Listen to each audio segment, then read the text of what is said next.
பாகிஸ்தான்ல minority religion அப்படின்னு சொல்லப்படுற ஹிந்துக்கள், கிறிஸ்டியன்கள் இவங்களோட குழந்தைங்க பாத்தீங்க அப்படின்னா ரொம்பவே கொடுமைப்படுத்தப்படுறாங்க, கட்டாயம் மதமாற்றம் பண்ணப்படுறாங்க. அது மட்டும் இல்லாம பாத்தீங்க அப்படின்னா சைல்டு லேபராகவும் ஆக்கப்படுறாங்க அப்படின்னு சொல்லிட்டு ஒரு அறிக்கையை கொடுத்திருக்கிறாங்க. என்சிஆர்சின்னு சொல்லப்படுற பாகிஸ்தானை சார்ந்த தேசிய குழந்தைகள் நல உரிமைகள் ஆணையம். சோ இவங்க கொடுத்த அறிக்கை, அந்த ரிப்போர்ட் படி பாத்தீங்க அப்படின்னா ஒரு மிகப்பெரிய ஒரு பாகுபாடு, ஒரு வேறுபாடு இருக்குது. இஸ்லாம்ல பிறந்த குழந்தைங்க மற்ற அதர் ரிலிஜன்ல பிறந்த குழந்தைங்க, இந்த ரெண்டு பேருக்குமே இடையில பாத்தீங்க அப்படின்னா ஒரு மிகப்பெரிய ஒரு பாகுபாடு இருக்கு. சோ என்ன சொல்றாங்க, என்ன நடந்துகிட்டு இருக்கு அப்படிங்கிறத இந்த வீடியோல சொல்றேன். இந்த வீடியோவை முழுசா பாருங்க. மைனாரிட்டி ரிலிஜனை சார்ந்த குழந்தைங்க குறிப்பா பாத்தீங்க அப்படின்னா பெண்களை கடத்தி கட்டாய மதமாற்றம் பண்ணி திருமணம் பண்றாங்க. அதுவும் யாருக்குன்னு கேட்டீங்க அப்படின்னா இஸ்லாம்ல உள்ள மூத்த முதிய ஆண்களுக்கு, இஸ்லாம்ல உள்ள முதிய ஆண்களுக்கு திருமணம் பண்றாங்க. இது வந்து பாத்தீங்க அப்படின்னா ஏதாவது ஒரு இடத்துல நடந்தா பரவாயில்ல, அந்த நாட்டுல இந்த மாதிரியான தொந்தரவு பல இடங்கள்ல இருக்கு அப்படின்னு சொல்லி சொல்றாங்க. 2023 மார்ச்ல இருந்து 2024 டிசம்பருக்குள்ள பாத்தீங்க அப்படின்னா இந்த என்சிஆர்சின்னு சொல்லப்படுற இந்த குழந்தைகள் நல அமைப்புக்கு பாத்தீங்க அப்படின்னா ஒரு 17 புகார் வருது. இந்த 17 புகாரையும் படிச்சு பார்த்துட்டு இந்த என்சிஆர்சி அதிகாரிங்க பாத்தீங்க அப்படின்னா அதை விசாரிக்கிறதுக்காக போறாங்க. சோ அப்படி விசாரிக்கும் போது பாத்தீங்க அப்படின்னா அவங்களுக்கு பயங்கர ஷாக்கிங்கான நியூஸ் கிடைக்குது. இந்த 17ஐயும் தாண்டி எண்ணிக்கையில ரொம்பவுமே அதிகமான புகார்கள் இருக்குது. ஆனா புகார்கள் பாத்தீங்க அப்படின்னா அபிஷியலா எதுவுமே வரல. ஆனா விசாரிக்கும் போது அதிகமான இந்த மாதிரியான சம்பவங்கள் நடந்திருக்கு அப்படிங்கிறது இவங்களுக்கு தெரிய வருது. இதுல அதிகமாவே பாதிக்கப்பட்டது யாரு அப்படின்னு சொல்லி கேட்டீங்க அப்படின்னா இந்த மைனாரிட்டி ரிலிஜனை சேர்ந்த குழந்தைகள், பெண்கள் இவங்க தான் அதிகமா பாதிக்கப்பட்டிருக்காங்க. 2024 மார்ச் 13 பாத்தீங்க அப்படின்னா ரோஷினி சீத்தல் அப்படிங்கிற ஒரு பொண்ணு, அந்த பொண்ணுக்கு பாத்தீங்க அப்படின்னா 13 வயசு. அந்த 13 வயசு பொண்ணை கடத்தி கொண்டு போய் கடத்தின அன்னைக்கு கட்டாயமா மதமாற்றம் பண்ணி அந்த பொண்ணை திருமணம் பண்ணி வைக்கிறாங்க. யாருக்குன்னு கேட்டீங்க அப்படின்னா ஒரு மூத்த நபருக்கு. அந்த பொண்ணோட அப்பா பாத்தீங்க அப்படின்னா ஸ்டேஷன்ல கொண்டு போய் கம்ப்ளைண்ட் கொடுக்காரு. ஸ்டேஷன்ல அந்த கம்ப்ளைண்ட் எடுக்கல, கொஞ்சம் அலைய விடுறாங்க அந்த பொண்ணோட அப்பாவை. அதுக்கப்புறம் கம்ப்ளைண்ட் எடுத்துட்டாங்க. அந்த பொண்ணோட அப்பா மேலேயே பாத்தீங்க அப்படின்னா ஒரு எஃப்ஐஆர், தவறான ஒரு எஃப்ஐஆர் போட்டு அந்த பொண்ணோட அப்பாவை ஒரு ஜெயில வைக்கிறாங்க.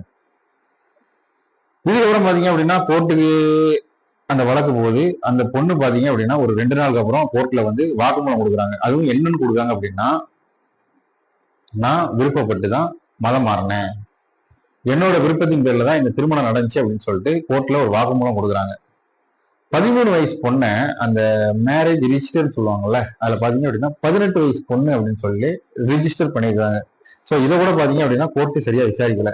பட் இந்த நியூஸ் பாத்தீங்க அப்படின்னா சோசியல் மீடியால தெரிய வருது. சோ இதுக்கப்புறம் பாத்தீங்க அப்படின்னா ஐக்கிய நாடுகள் சபைன்னு சொல்லுவோம்ல, அந்த அதிகாரிகள் வரைய போய் அந்த அதிகாரிகள் பாத்தீங்க அப்படின்னா பாகிஸ்தான்ல இந்த மாதிரியான சம்பவம் நடந்துகிட்டு இருக்குது, அதாவது கட்டாய மதமாற்றம் பண்றாங்க, குழந்தை திருமணம் பண்றாங்க, சோ இதுக்கு என்னன்னு பாருங்க அப்படின்னு சொல்லிட்டு பாகிஸ்தான் கவர்மெண்ட்டை கண்டிக்கிறாங்க. அதுக்கப்புறம் பாத்தீங்க அப்படின்னா இந்த மாதிரி பிரச்சனை நடந்துகிட்டு இருக்கு அப்படின்னு சொல்றாங்க. அதாவது 2022 இருந்து 2024 இந்த வருஷத்துக்குள்ள பாத்தீங்க அப்படின்னா 421 கட்டாய மதமாற்ற வழக்குகள் பதிவாயிருக்கு அப்படின்னு சொல்லிட்டு இந்த என்சிஆர்டி சொல்லப்படுற இந்த அமைப்பு சொல்லுது. இது ஒரு புறம் இருந்தாலும் இன்னொரு பக்கம் பாத்தீங்க அப்படின்னா சைல்டு லேபர். பாகிஸ்தான்ல பாத்தீங்க அப்படின்னா சிங்கிள் தேசிய பாடத்திட்டம் அப்படின்னு சொல்லி ஒரு சிங்கிள் நேஷனல் கரிக்குலம் அப்படின்னு சொல்லிட்டு ஒரு பாடத்திட்டம் இருக்குது. இந்த பாடத்திட்டம் பாத்தீங்க அப்படின்னா எல்லாருக்குமே ஒரு பொதுவான ஒரு பாடத்திட்டமா இருக்கு. அங்க இருக்கிற ஹிந்துக்களுக்கும் அதே படிப்பு தான், இஸ்லாமில் உள்ளவங்களுக்கும் அதே படிப்பு தான், கிறிஸ்டியன்ல உள்ளவங்களுக்கும் அதே படிப்பு தான். ஸோ எல்லாருமே பாத்தீங்க அப்படின்னா ஒரே படிப்பு, ஒரே பாடத்திட்டம். அவங்க என்ன சொல்லி கொடுக்குறாங்க அப்படின்னு சொல்லி பாத்தீங்க அப்படின்னா இஸ்லாம்ல உள்ள கொள்கைகள், கோட்பாடுகள், அது மட்டும் இல்லாம பாத்தீங்க அப்படின்னா இந்த இஸ்லாம்ல உள்ள வசனங்களை பத்தி சொல்லி கொடுத்துட்டு இருக்காங்க. இஸ்லாம்ல உள்ளவங்களுக்கு பாத்தீங்க அப்படின்னா இது ரொம்பவே ஈஸியா புரியும். ஸோ அவங்களாலும் மார்க் எடுக்கிறதுக்கும் அவங்க அடுத்த ஸ்டேஜுக்கு போறதுக்கும் அது ரொம்பவே ஹெல்ப்ஃபுல்லா இருக்கும்.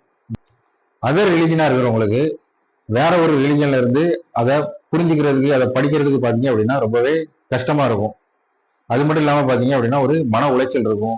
ஸோ அவங்கள பாத்தீங்க அப்படின்னா கேலி பண்றது, அங்க இருக்கிற ஸ்டூடெண்ட்ஸ் மட்டும் இல்ல, அங்க இருக்கிற டீச்சர்ஸ் முத கொண்டு எல்லாருமே கேலி பண்றது. ஸோ இதனால பாத்தீங்க அப்படின்னா அவங்க ஒரு தனிமையான சூழலை விரும்புறாங்க.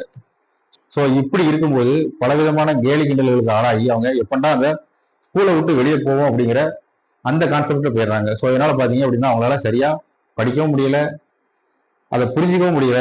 ஸோ இப்படி இருக்கும்போது பாத்தீங்க அப்படின்னா அவங்க படிப்பை பாதியிலே நிறுத்திட்டு அவங்க வேலைக்கு போறாங்க.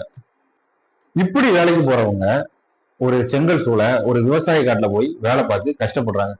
ஸோ இந்த மாதிரி பாத்தீங்க அப்படின்னா சைல்டு லேபர் உருவாக்கப்படுறாங்க அப்படின்னு சொல்லிட்டு இதே என்சிஆர்சி சொல்லப்படுற அமைப்பு தான் சொல்றாங்க.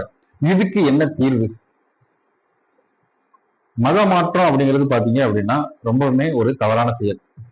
நம்ம அனைவருக்குமே பாத்தீங்க அப்படின்னா நமக்கு விருப்பப்பட்டபடி நம்ம மதத்தை நம்ம ஏத்துக்கிறதுக்கு நமக்கு உரிமை இருக்கு.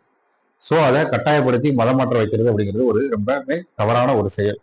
இது மட்டும் இல்லாம பாத்தீங்க அப்படின்னா இந்த திருமணம் அப்படிங்கிறது பாத்தீங்க அப்படின்னா 2 பேரோட மனசு ஒத்து போனா மட்டும்தான் அந்த திருமணம் வந்து சொர்க்கத்தில் நிச்சயிக்கப்படும், செல்லுபடியாகும் அப்படின்னு சொல்லணும். அதை விட்டுட்டு கட்டாயமா ஒருத்தரை கொண்டு வந்து கட்டாயப்படுத்தி அவங்கள மதம் மாத்தி அவங்கள இன்னொருத்தருக்கு விருப்பமே இல்லாம ஒருத்தர் கல்யாணம் பண்ணி வைக்கிறதெல்லாம் பாத்தீங்க அப்படின்னா ரொம்பவுமே ஒரு தரங்கட்ட செயல் அப்படின்னு தான் சொல்லணும். இந்த தேசிய ஒற்றை பாடத்திட்டம் அப்படிங்கிறத எல்லாருக்குமான ஒரு பாடத்திட்டமா கொண்டு வரணும். யார் யாருக்கு என்ன வேணும் அப்படிங்கிறத அவங்களோட விருப்பப்படி அவங்களுக்கு உண்டான பாடத்திட்டத்தை கொடுத்தோம் அப்படின்னா எல்லாருமே பாத்தீங்க அப்படின்னா படிச்சு நல்லபடியா வளர்ச்சி அடைவாங்க. ஸோ அதை விட்டுட்டு மதத்தின் பெயரால ஒரே பாடத்திட்டம் அப்படின்னு சொல்லிட்டு எல்லாருக்கும் ஒரே பாடத்திட்டத்தை கொடுக்கறதுனால பாத்தீங்க அப்படின்னா அதுலயும் பார்சியாலிட்டி, அதுலயும் ஏற்றத்தாழ்வு இருக்கிறதுனால பலருமே பாதிக்கப்படுறாங்க. இதுல பலரும் பாதிக்கப்படுறது அப்படின்னு சொல்லி யாருன்னு கேட்டீங்க அப்படின்னா இந்த மைனாரிட்டி ரிலிஜனை சேர்ந்தவங்க தான் ரொம்பவே அதிகமா பாதிக்கப்படுறாங்க. தவறான செயல்களில் ஈடுபடுறவங்களுக்கு ஒரு கடுமையான சட்டத்தை கொண்டு வரணும்.